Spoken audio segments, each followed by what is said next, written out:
अल्हम्दुलिल्लाह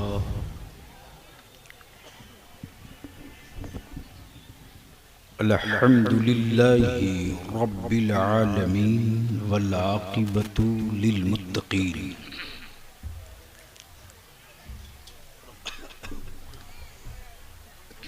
वस्सलातु वस्सलामु अला सय्यदिल मुरसलीन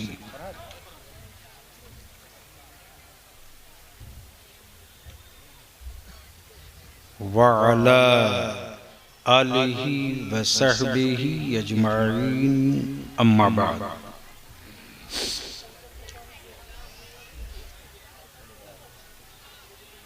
फ़अऊज़ु बिल्लाहि मिनश शैतानिर रजीम बिस्मिल्लाहिर रहमानिर रहीम।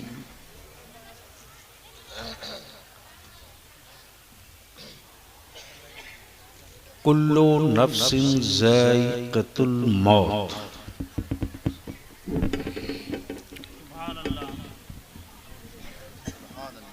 सदक़ल्लाह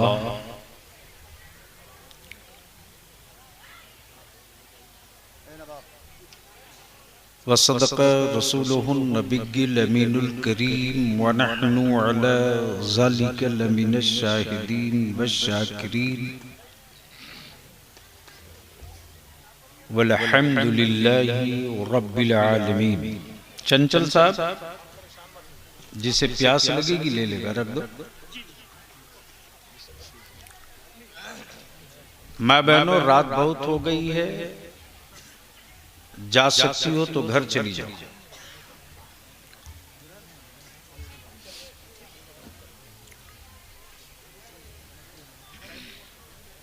अब मैं आपसे पूछ लूं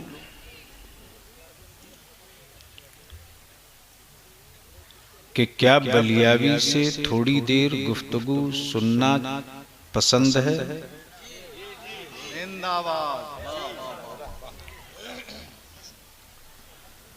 तो ये बीच में उठा बैठी बंद करो।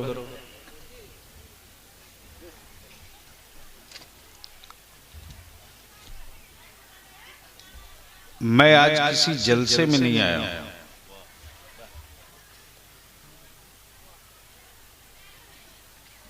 मुअज़्ज़ज़ उलमाए किराम की और शुअराए इस्लाम की ये भीड़ देखने के बाद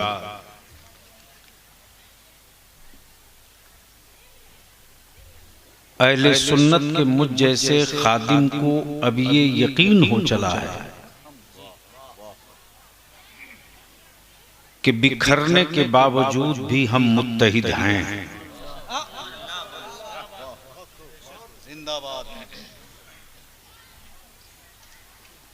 अब इसमें थोड़ी सी मॉडलिंग की जरूरत है। इसको कम कर दो बाबू, हटा दो।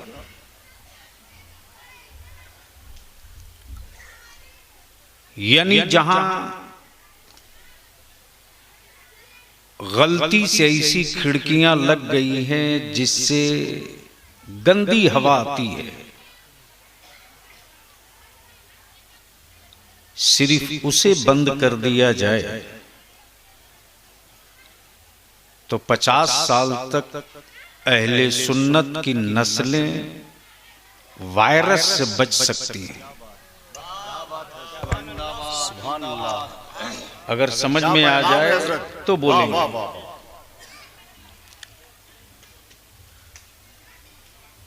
अल्हम्दुलिल्लाह, ये देखकर बेपनाह मुसर्रत हुई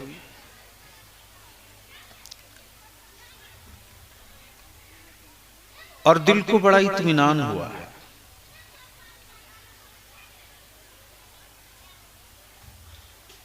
इत्मीनान इस सब बात से नहीं है,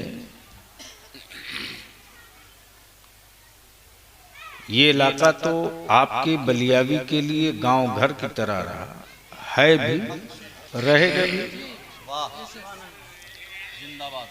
मेरी मां बहनों, या तो चुप कर या तो जा।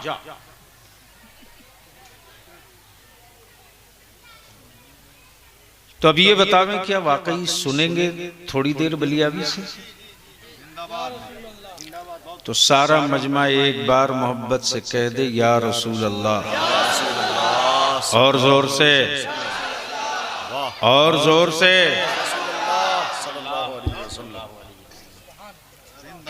हमें लगता है कि बिहार झारखंड का जो आज का सिक्के राजुल वक्त है, वो सारे सिक्के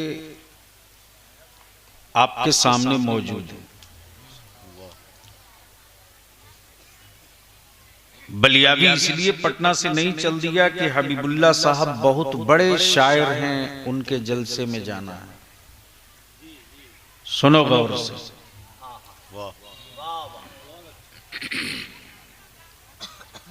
मौलाना बाद में मोबाइल चला लेना, तकरीर सुन लो बलियावी की।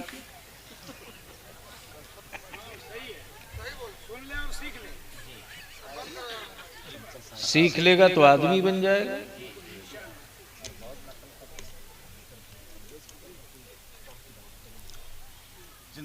तवज्जो चाहूँ, क्या मैं कह रहा था?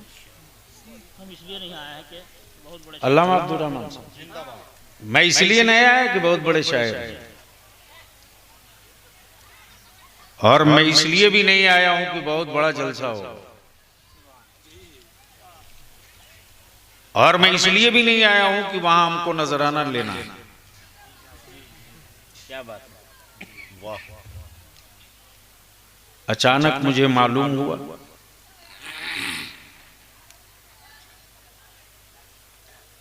कि जनाबे हबीबुल्लाह फैजी साहब की वालदा न रही, और ये दूसरे दिन हमें खबर मिली। पहले दिन हमें उस आलिम के इंतकाल की खबर मिली जिस आलिम को बोकारो थर्मल में, झिरकी में हमने अपनी पीठ पर सीमेंट की बोरियां लाद कर मदरसा बनवाते देखा।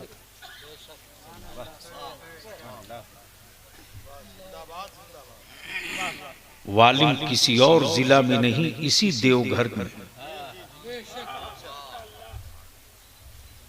हजरत मौलाना हदीसुल कादरी, जिनके बहुत से शागिर्द हैं। फिर अचानक इनका फोन आया कि वालदा का चहल्लुम और मौलाना हदीसुल कादरी का चहल्लुम आगे पीछे पड़ गया। असेंबली आज खत्म हुई, मैंने कहा चलो।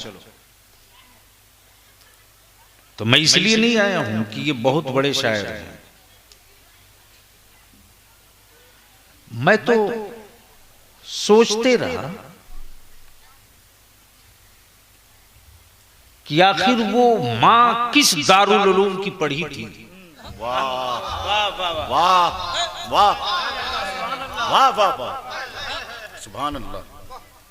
उस मां को कितनी हदीसें याद थी ये मैं नहीं जानता, नहीं इसका इल्म मुझे। हाँ, इतना जरूर जानता हूं कि जब ये फैजुल उलूम जमशेदपुर में रईसुल कलम के जेरे असर थे, पढ़ते थे, और इदारे शरिया की जब इस्लाहे मुआशरा तहरीके बेदारी कारवा निकला था,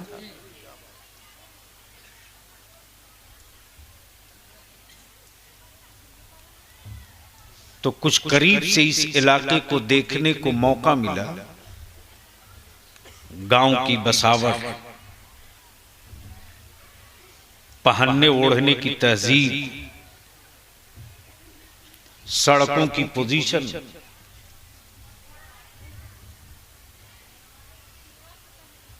गांव की पगडंडियों के बीच पथरीली मिट्टी में पैदा होने वाला हबीबुल्लाह, आखिर इनकी वालदा किस दारुल उलूम की फारिग थी। तो बलियावी इस नतीजे पर पहुंचा है कि ना आलिमा थी, ना हाफिजा थी, लेकिन सैयदा फातिमा के उस कनीज के वजूद में नबी रहमत की मोहब्बत का। क्या बात है, वाह। वो वतीरा था,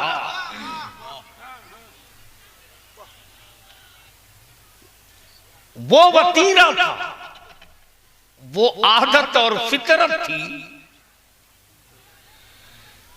कि किसी यूनिवर्सिटी के वाइस चांसलर ने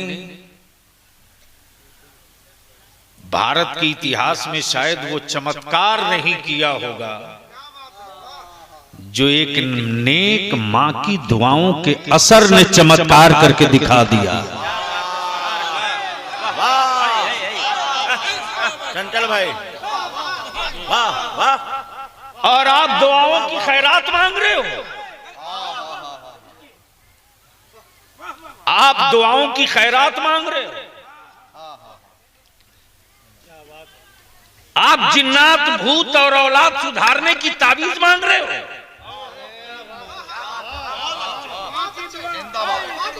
जिंदाबाद। बलिया भी दो टुक कहता है, सुन मेरे रब से बड़ा कोई सखी नहीं हो सकता। और किस गुमान और घमंड में हो तुम, चाहे हम। अरे नहीं ये जिस्म मेरा है, नहीं ये घर मेरा है, नहीं ये हवेली मेरी है, नहीं ये प्रॉपर्टी मेरी है। जमीन अल्लाह की रहते हम हैं, और जिस्म मेरा है, मकान रूह का है, रूह का। जब तक रूह का जी चाहा मकान में रही, और जब जी चाहा मकान से रूह रुखसत हो गई। जिंदाबाद। अब जहन को थोड़ा करीब कर लो तो 5 मिनट के अंदर गुफ्तगू समेट लो। सुनोगे? बोलना है? अभी आप लोगों को नाज शरीफ सुननी।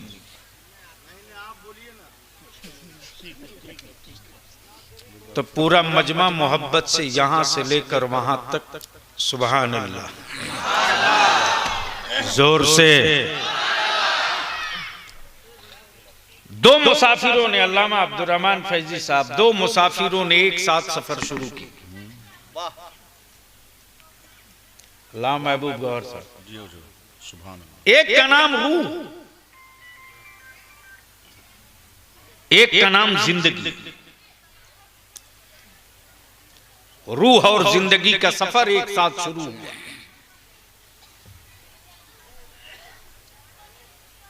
मकान बदलते रहा, सफर जारी रहा। जगह बदलते रही, सफर जारी रहा। सूरत बदलते रही, सफर जारी रहा। जगह और शहर बदलते रहा, सफर जारी रहा।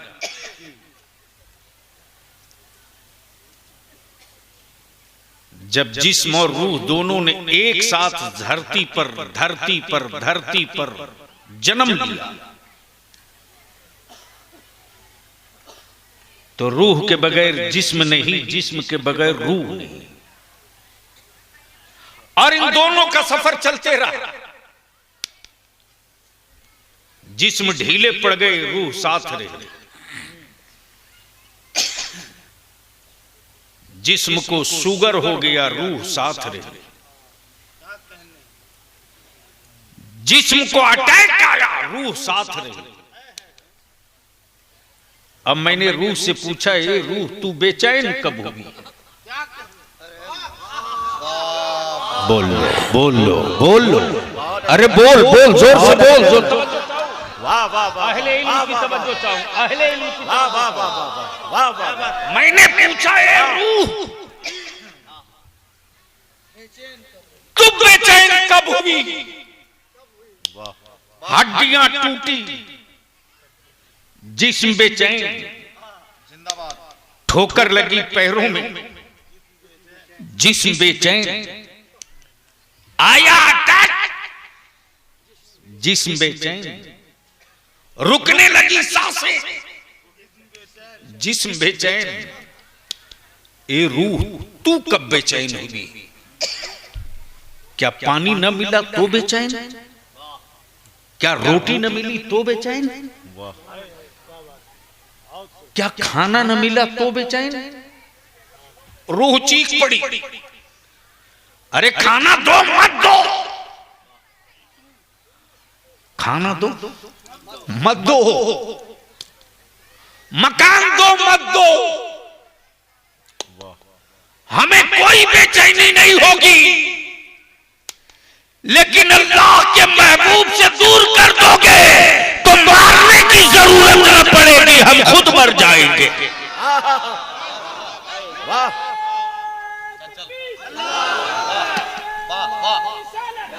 या रसूल अल्लाह, जिंदाबाद जिंदाबाद, सुभान अल्लाह। गोया गोया रूह को सुकून न रोटी से, न हुकूमत से, न सरवत से, न हवेली से, न गद्दा से, न महल से, न महल से, अमर रूह को सुकून मिलता है मुस्तफा के शहर से, शहर से। नारे तकबीर, नारे रिसालत, अज़मत वालिदैन कॉन्फ्रेंस, हुजूर गाज़ी मिल्लत। उस माँ की रूह ने पुकारा होगा, क्या बात, उस माँ की रूह ने पुकारा होगा, या रसूल अल्लाह, या हबीब अल्लाह, मैं गरीब हूं आका, मैं मजबूर हूं, मैं इस काबिल नहीं कि मैं मदीने आ सकूं, लेकिन करम की खैरात तो मिल जाए, करम की खैरात तो मिल जाए कि हर शहर में मेरे दूध का पाला तेरे महबूब की नाक पढ़ते रहे, तेरे हबीब की नाक पर। हबीबुल्लाह साहब, इस गलतफहमी में या हम हो आप हो, कोई हजरत इस गलतफहमी में मत रहिए कि मार्केट में कोई कीमत है। ये उतार दीजिए नशा की मार्केट में कोई कीमत है, या तो माँ की दुआ साथ हो ले तो कीमत लग जाएगी, क्या बात है, या किसी बुजुर्ग की अता साथ हो ले तो कीमत लग जाएगी। क्या बात है हजरत, वाह वाह वाह, सदाकत है, हक है, बहुत बड़ी बात है हजरत, बहुत अच्छे। बोल दो, जोर से बोलो ना, अरे और जोर से बोलो ना। माँ की दुआ या बुजुर्गों की अता अगर ये साथ लग जाए तो मंडी में कीमत बढ़ नहीं जाएगी, लग जाएगी। इस गलतफहमी में मत रहिए, भारत में पत्थरों की कीमत है, आपकी कोई कीमत नहीं है। मोहल्ले में माइक लगा के चिल्ला लीजिए, कौन सुनता है? इसलिए कि जहां आवाज सुनाई जाती है वहां के लायक तो आपने आदमी ही नहीं पैदा किया है। चीखते रहिए, वाह वाह, बहुत अच्छा, चीखते रहिए, कौन सुनेगा? लेकिन आओ जरा सा करीब आओ। इसी झारखंड में एक कादरी फकीर गुजरा है, अल्लाह अकबर, एक कादरी फकीर गुजरा है, जिस कादरी फकीर ने ये नहीं कहा कि तुम हमें, रे उसके कान से निकाल, अरे उसको क्या पता कि वो कहां आया है। आजकल मेरे जलसों का यही मिजाज बना दिया है आवारा लोगों ने।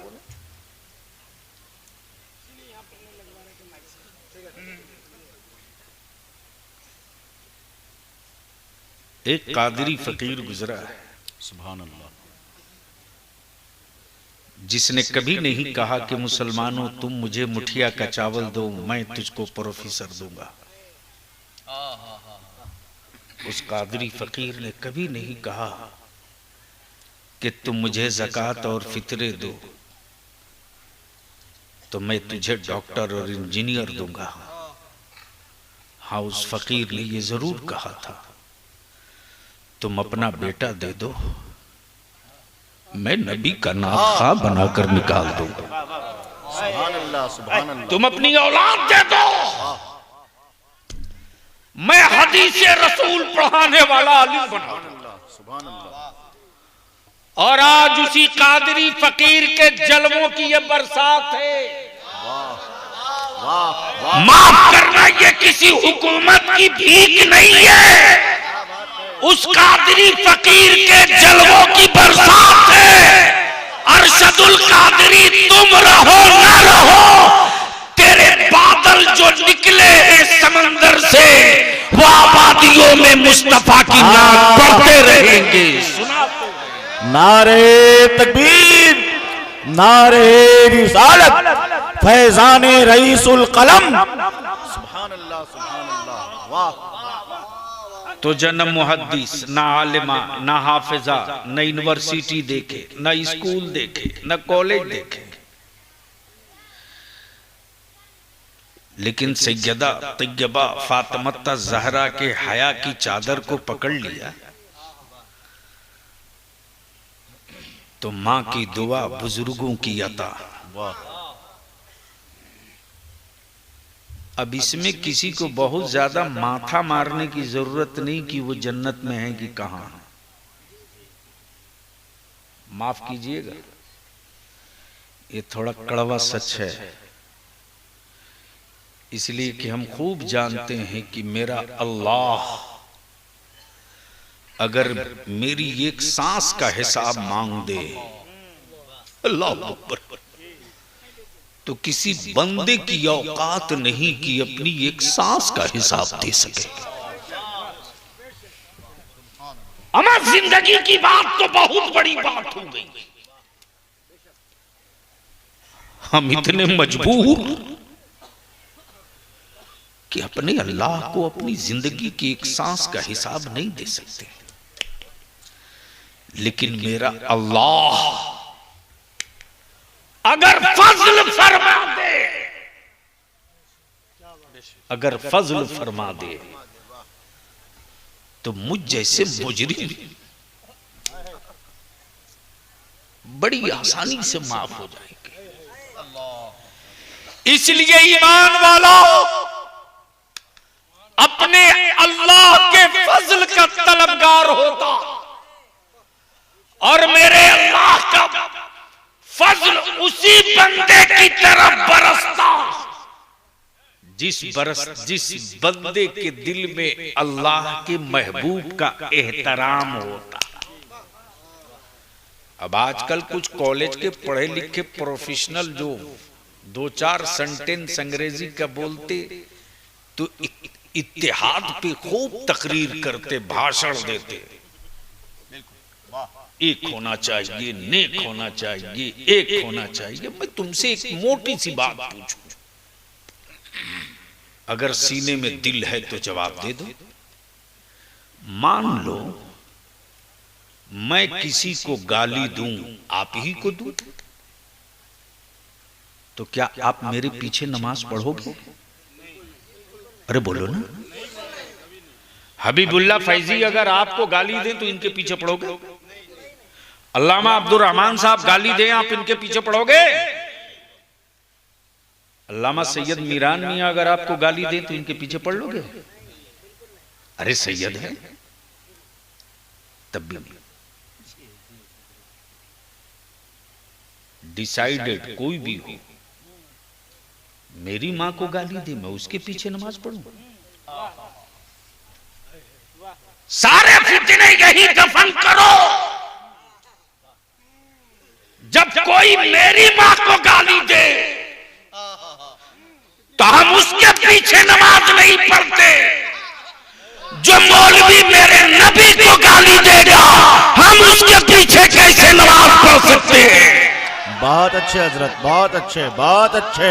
नारे तकबीर, नारे रिसालत, मसलके आला हजरत फैजान अल्लामा अरशदुल कादरी हुजूर गाज़ी मिल्लत हजरत हबीबुल्लाह फैजी।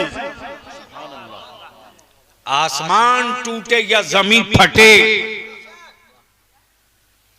हम उसके पीछे नहीं पड़ सकते जो मेरे मुस्तफा को गाली दे। ये कहां से मुमकिन है? असंभव। अब लास्ट पायरा का ये हिस्सा सुन लीजिए। मौत जिंदगी दोनों ने सफर की। एक चौराहे पर आकर जिंदगी थक गई, रुक गई, ठहर गई। रूह ने कहा तू यहीं रह, मैं अपना सफर आगे चलूं। अब रोज तकरीर होती है, फला मर गया, फला इंतकाल कर गया, फला रुखसत हो गया। सुनो सुनो सुनो,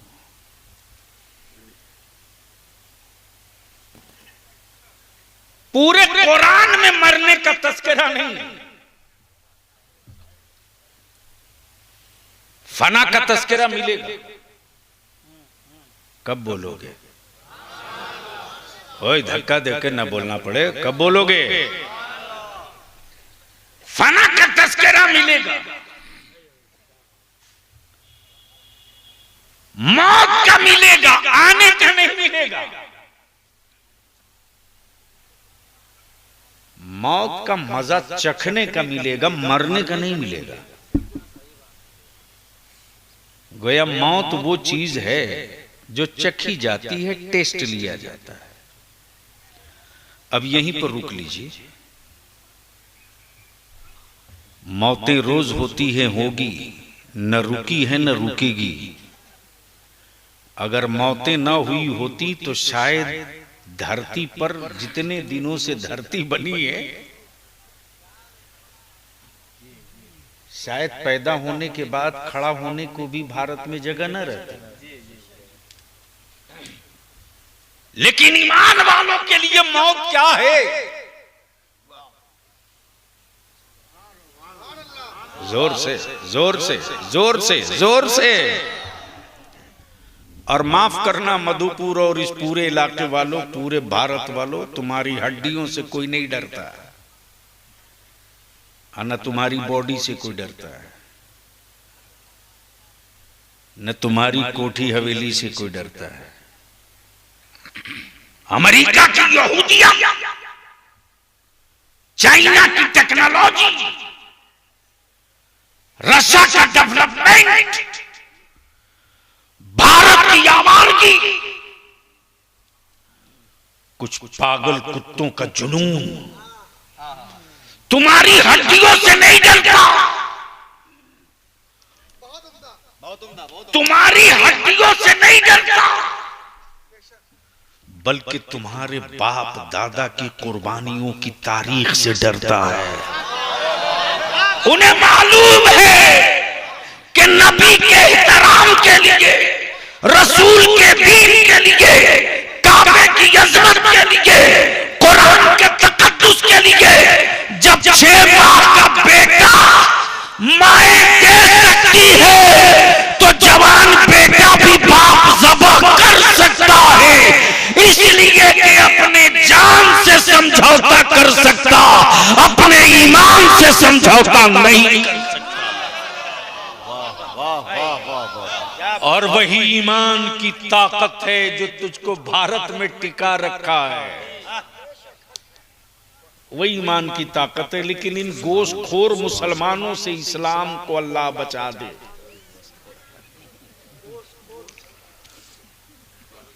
बहुत अच्छा, बहुत अच्छा।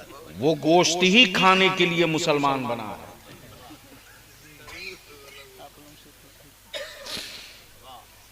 क्या जरूरत है?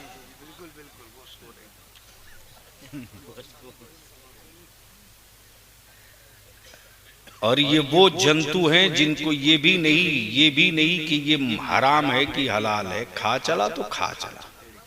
क्या बात है, वाह।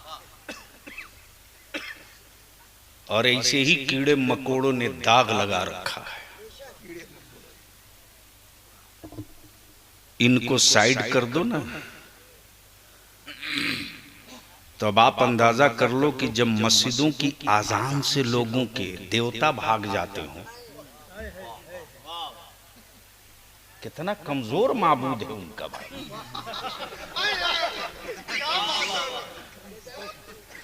आप लोगों के समझ में आ गई, स्टेज पर कुछ भी फर्क नहीं पड़ा है। या तो डरे डरे लोग हैं। अरे हम राजनीति में है तो न मेरी दाढ़ी छोटी हुई न सर की टोपी उतरी, फाड़ कर रखता हूं।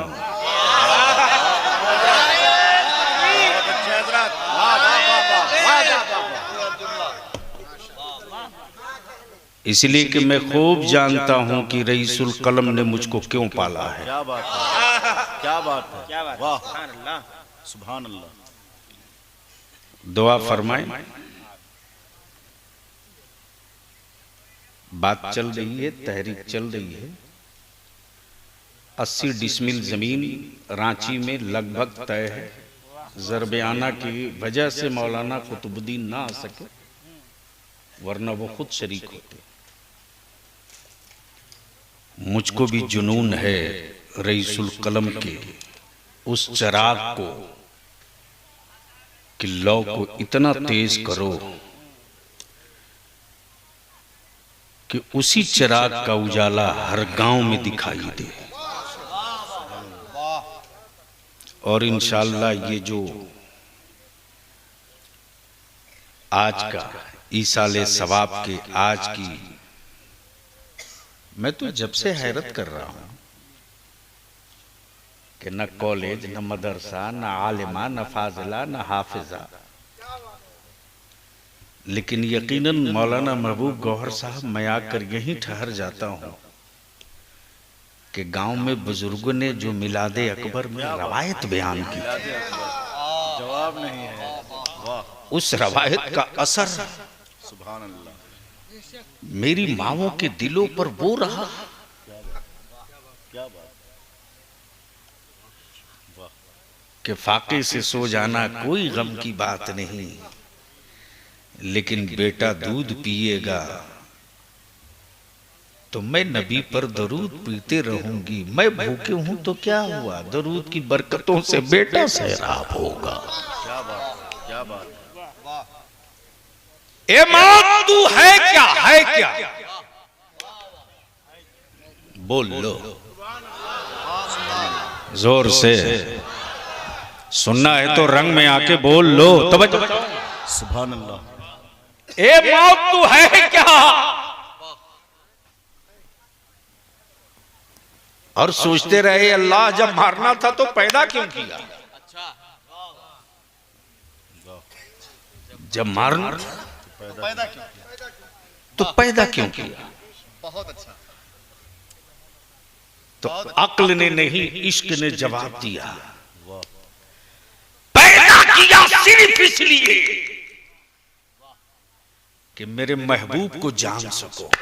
क्या बात है, क्या बोल बात दो, है, बोल क्या दो, बात है। बोल दो। वाह वाह वाह वाह वाह, बहुत अच्छे हजरत। सिर्फ इसलिए क्या बात है, वाह कि मेरे महबूब को जान सको। वाह। और मारा है तुझको इसलिए कि जानने के बाद कब्र में सुकून पा सको।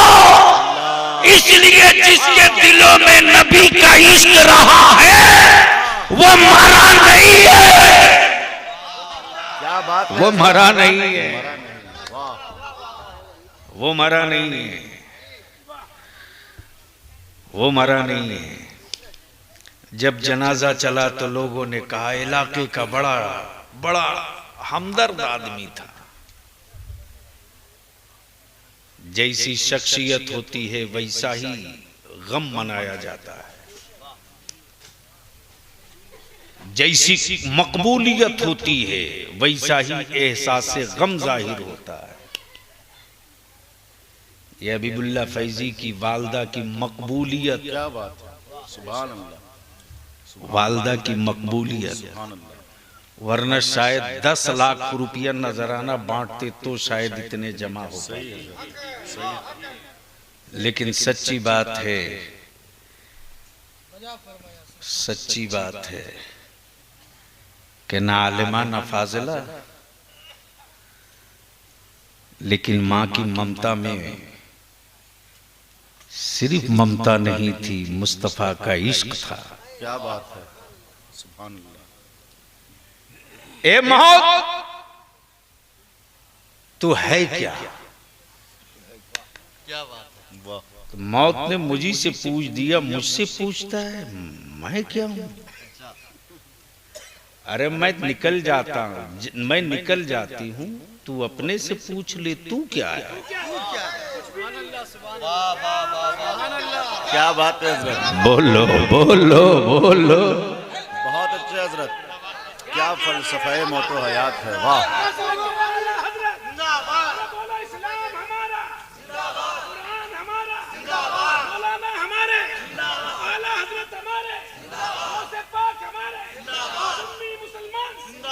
सुभान अल्लाह। अब आज की तारीख में भी सुन लीजिए, माफ कीजिए यह थोड़ा कड़वा सच है, हम उतने मुतसल्लिफ शायद नहीं हो पा रहे हैं जितना मुतसल्लिफ आज भी मेरी पुरानी माएँ बेटियां हैं। क्या बात है हजरत, बहुत बड़ी बात है, बहुत बड़ी बात है। वाह, हम तहकीक नहीं करते कि ये तोहफा किसका है, लेकिन जिन माओं ने मिलादे अकबर सुन लिया है, जिन माओं ने मिलादे अकबर सुन लिया है, वो माए ये नहीं पूछती कि समधियाना का है, समधियाना का है या हमारे मायके के किसी घर का है। वो माए यही कहती है कि ये तोहफा कहीं मेरे नबी के दुश्मन के घर का तो नहीं है, ये तोहफा कहीं मेरे रसूल के गद्दार के घर का तो नहीं है। हमें वो तोहफा कबूल नहीं जो तोहफा नबी के गुस्ताख का हो, हमें वो मिट्टी पसंद है जो नबी के आशिक के घर का हो। और इसी ख्याल का नाम है मसलके आला हजरत। अब आप सुन रहे थे जनाबे दिलबर शाही बाबू से गौसे पाक की मनकबत में, थोड़ी देर के लिए महबूब साहब बोझल हो रहा जी, बोझल इसलिए नहीं हो रहा था कि मनकबत और दिलबर बाबू पढ़ रहे जी। अकेले में बताऊं,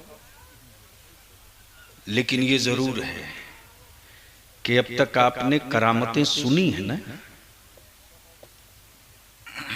आज तुझे मैं बताता हूं उस कादरी फकीर की जिंदगी का एक सफर।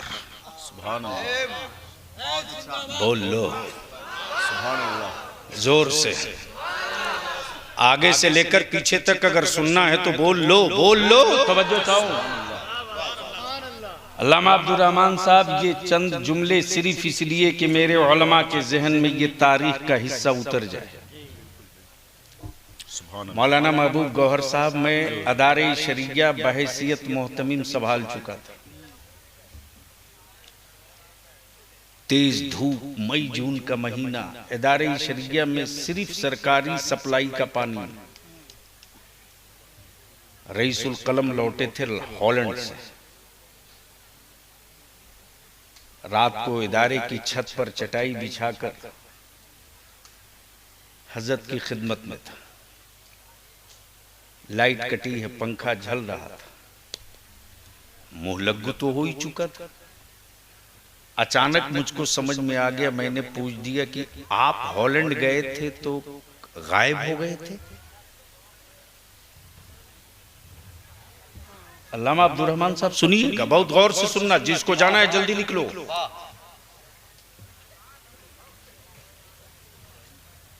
मोहब्बत से बोल लो, सुभान अल्लाह, सुभान अल्लाह। सुन लो, सुन लो, आंखों देखी सुन लो, मोहब्बत से बोलो, बोलो बोलो बोलो, तवज्जो चाहो। उलमा इकराम की तवज्जो, बस 5 मिनट लगेगा, ज्यादा नहीं। वाह, जैसे ही मैंने कहा आप गायब हो गए थे, अल्लामा अब्दुर रहमान साहब रईसुल कलम उठकर बैठ गए। फरमाते बेटा दोबारा मत बोलो, दोबारा मत बोलना कि मैं गायब हो गया था। जैसे ही उन्होंने कहा दोबारा मत बोलना, वैसे मैंने कहा हुआ था क्या, हुआ था क्या। फरमाते कि वो मेरा पहला सफर था, हॉलैंड में जाना था।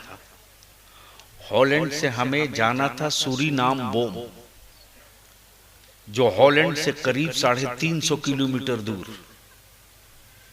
और मेरे पास हिंदुस्तानी सिर्फ 360 रुपये थे, और मेरे पास एक छोटा सा बैग था और टीन की एक अटैची थी, ब्रीफकेस। ब्रीफकेस में अपनी किताबें रखा था, झोले में अपना कपड़ा। जैसे ही इंडिया से जहाज परवाज किया और मुश्किल से 1.5 घंटा चला होगा, 1.25 घंटा कि पायलट ने ऐलान किया कि आगे चक्रवर्ती तूफान है,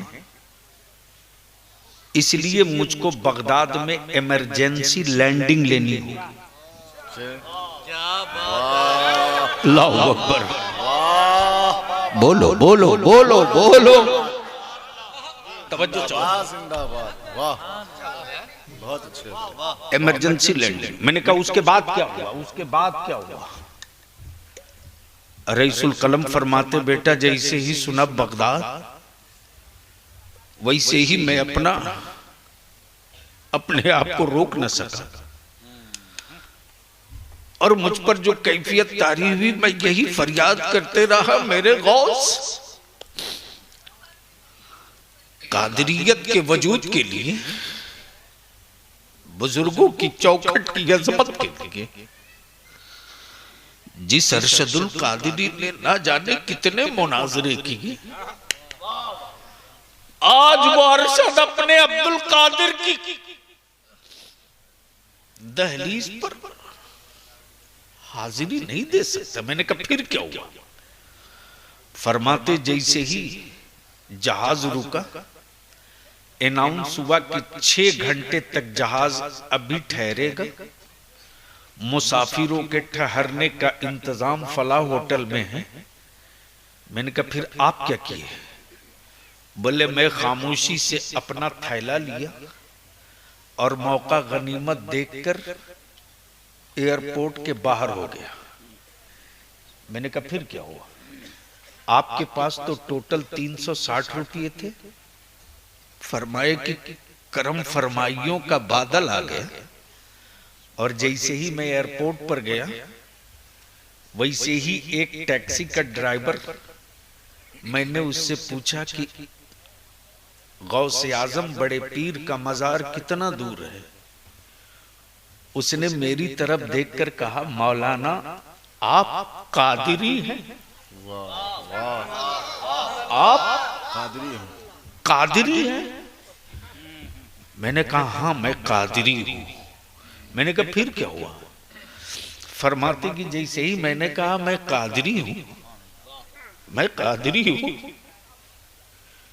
मैंने कहा कि आप बताओ कि, मैंने उससे पूछा कितना किराया लोगे। उस टैक्सी ड्राइवर ने कहा मौलाना कादरी कहीं कादरी से किराया मांगता। मौलाना कादरी कहीं कादरी से किराया नहीं मांगता। आप भी कादरी, मैं भी कादरी। मैंने कहा फिर क्या हुआ। फरमाते जब मैं गया हूं तो पीराने पीर की दहलीज थाम कर मैंने अपना एक एक दर्द सुनाया है। मैं सुनाते रहा, मेरे गौसे आजम सुनते रहे। मैं भूल गया कि मुझको हॉलैंड जाना है, मैं भूल गया। विसाल से पहले रईसुल कलम ने अचानक एक रोज फरमाया मेरी तबीयत ठीक नहीं, ये अलमारी खोलो। देखा एक बड़े एहतमाम के साथ शीशे के डब्बे में कुलाह का एक छोटा सा हिस्सा है, जिस कुलाह से खुशबू बरसों बाद भी आ रही थी। रईसुल कलम फरमाते, ये मेरे गौसे आजम की दहलीज का सदका है।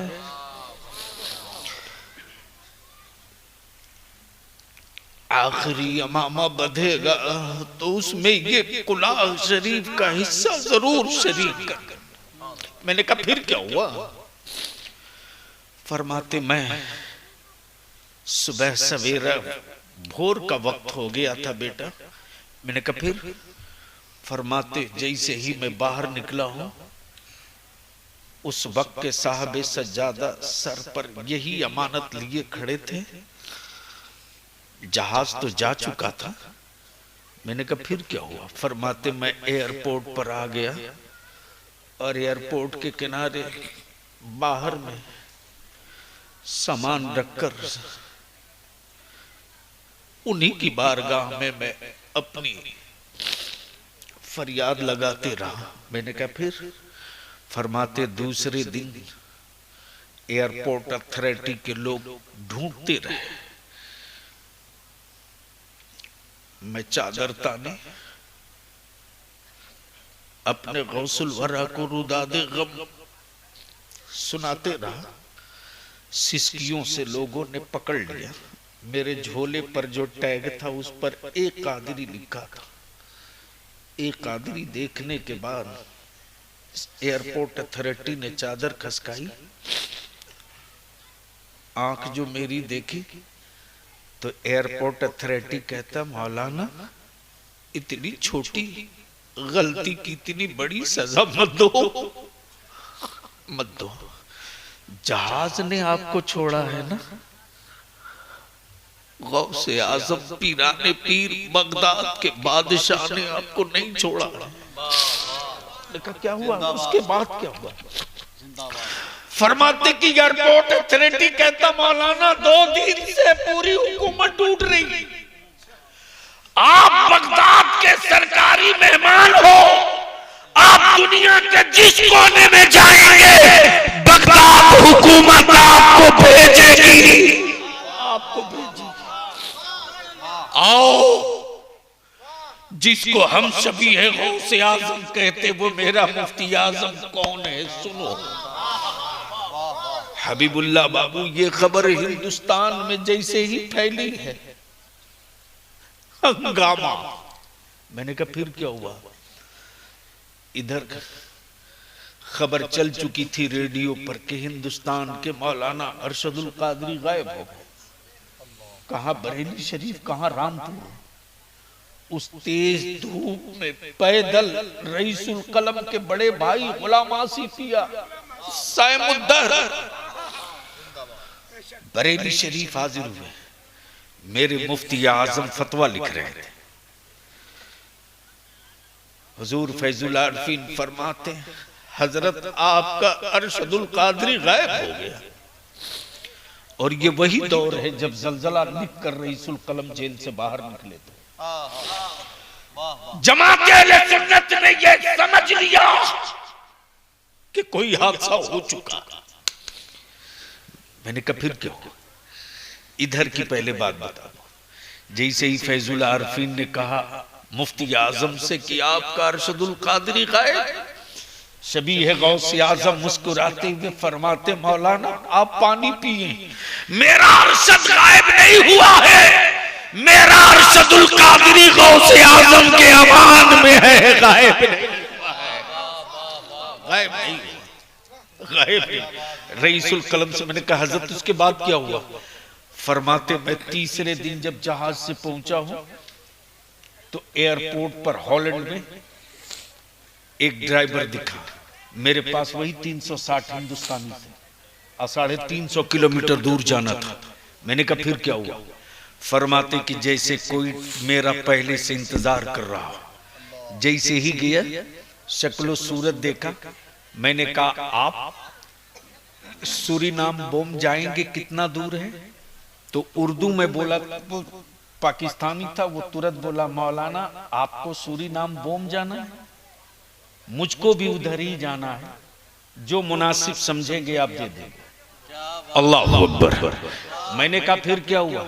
बोले जैसे ही गाड़ी में बैठ गया तो मैं सोचते रहा पता नहीं ये कौन, लेकिन ड्राइवर बोला मौलाना रास्ते में मेरा घर है, आप भी सफर से आ रहे हैं, मैं भी खाना नहीं खाया हूं, अगर आप इजाजत दें तो थोड़ी देर रुक कर खाना खा लें फिर साथ चले। अल्लामा ने कहा चले। जैसे ही उसके घर गए हैं टैक्सी ड्राइवर के, तो देखते कि उसकी अलमारी में, ड्राइंग रूम में जो अलमारी है उसमें कुछ किताबें लगी हैं और उन्हीं किताबों में ज़ेरो ज़बर भी रखी है, जलजला भी रखी है। तवज्जो चाहो। मैंने कहा फिर क्या हुआ, फिर क्या हुआ? रईसुल कलम फरमाते कि खाना और जोहर के बाद जब हम गाड़ी में बैठ गए तो असर के वक्त हम पहुंचे। टैक्सी का ड्राइवर बोलता मौलाना आप हिंदुस्तानी हैं, आप मौलाना अरशदुल कादरी को जानते हैं, आप मौलाना अरशदुल कादरी को जानते हैं? मैंने कहा आपने क्या जवाब दिया? रईसुल कलम बच्चों की तरह हिचकिया लेते फरमाते बेटा मैंने अपने को छुपा लिया, मैंने नहीं बताया कि मैं ही अरशदुल कादरी हूं, कहीं ऐसा ना हो कि वो सोच ले कि मौलाना किराया कम कराने के लिए अपने को अरशदुल कादरी बन रहे हैं। मैंने अपना नाम नहीं बताया, लेकिन जैसे ही सूरी नाम बोम की जामा मस्जिद के पास मेरी टैक्सी पहुंची है, असर की जमात खत्म हुई थी और कारी इस्माइल साहब मुबारकपुरी जिनकी दावत पे मैं जा रहा था, जैसे ही मुझको देखे वैसे ही वहां से नारा लगाने लगे अल्लामा अरशदुल कादरी जिंदाबाद। मैंने कहा उसके बाद क्या हुआ? फरमाते ड्राइवर मुझको पकड़ लिया, कहने लगा मौलाना आपने मेरे साथ अच्छा नहीं किया, मुझे क्या पता कि मैं उन्हीं को अपने घर मेहमान बनाया हूँ जिनकी किताबें पढ़ने के बाद मैंने बरेली के इमाम अहमद रजा को जाना है, और आज उसी किताब की बरकतों से मेरा बच्चा बोलता है अस्सलातु वस्सलामु अलैका या रसूल अल्लाह, या रसूल अल्लाह।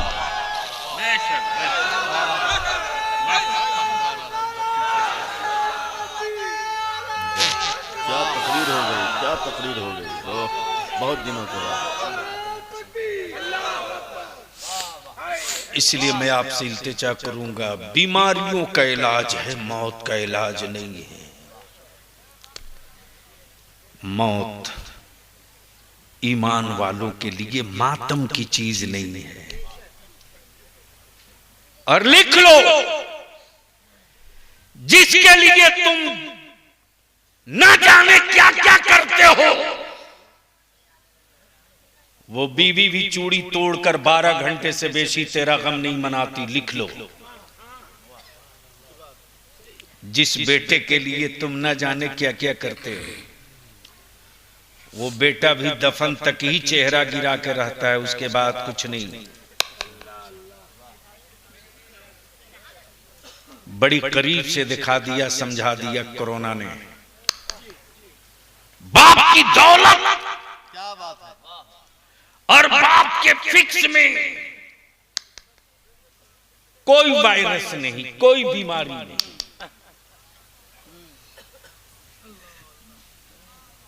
लेकिन डॉक्टर ने कह दिया कोरोना से मौत हो गई, तो बेटा इतना नाहंजार के बाप को गुस्ल देने को भी तैयार नहीं। बहुत सही, बहुत सही। सलाम कर अपने उलमा को, अरे हाथ धोकर पी अपने आलिमों का। बेटा छोड़ दिया, भाई छोड़ दिया, लेकिन मेरे आलिमों ने इसकी परवाह न की कि अगले की मौत कोरोना से हुई है, मुझे भी हो जाएगा। ईमान आलिम का ये था कि मौत बरहक है, होगी तो आएगी, लेकिन मौत के डर से मैं किसी ईमान वाले को गुस्ल न दूं, ये मुमकिन नहीं है। क्या बात है, क्या बात, ये मुमकिन नहीं है। लेकिन देख लो तो चाय खाने पर वही फतवा ढेर मारता है जो दारू पी के बैठता हरामखोर।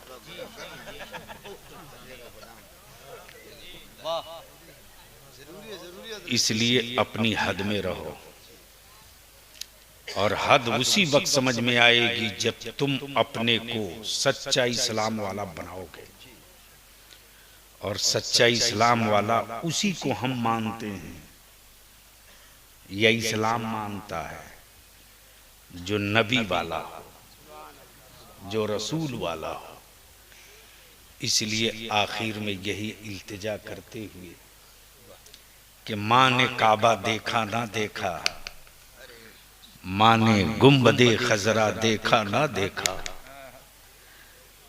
लेकिन बेटे की नात की बरकतों से न जाने कितने लोगों ने तसव्वुर में मुस्तफा का रोजा भी देख लिया है, काबे का जलवा भी देख लिया है। इसलिए जनाब दिल हबीबुल्लाह बाबू, मैं तो बस इतनी सी बात जानता हूं, कहीं रहो किसी हाल में रहो, अरे 4 कुल 1 सूरे फातिहा में टाइम ही कितना लगता है। 4 कुल 1 सूरे फातिहा में टाइम ही कितना लगता है। जहां रहो वहीं से ही साले सवाब करते रहो। अल्लाह तबारक व तआला नबी करीम की नाक की बरकतों से